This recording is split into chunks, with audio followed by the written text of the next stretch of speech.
Во имя Отца и Сына и Святаго Духа. Опять сегодня, как и часто это бывает, апостольское и евангельское чтение пересекаются и говорят об одном, о содержательном и внешнем, о том, что внешние вещи часто соблюдаются значительно проще, потому что они видимые, они представляют из себя такую более, простую и в этом смысле грубую структуру. А то, что грубо, зримо, как говорится, то и значительно проще в исполнении. Но эта внешняя структура ничего не значит без содержания, без того, что на самом деле несут заповеди Божии.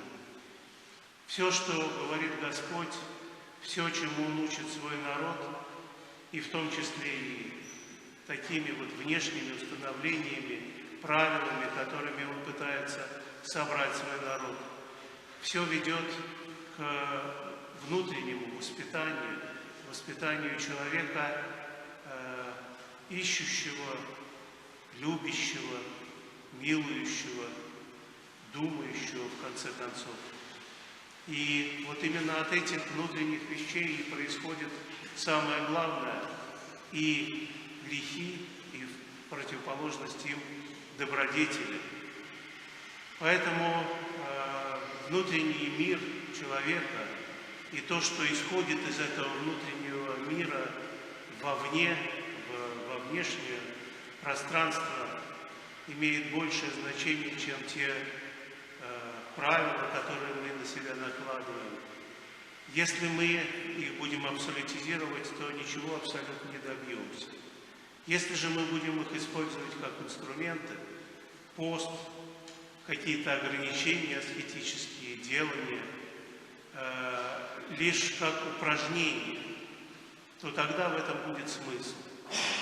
К этому и призывает нас Господь. Все, что есть, это дар Божий.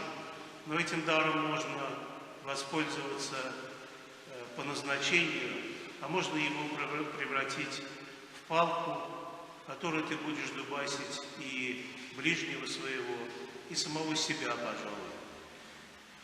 Будем, братья и сестры, разумно относиться к тому, что дает Господь.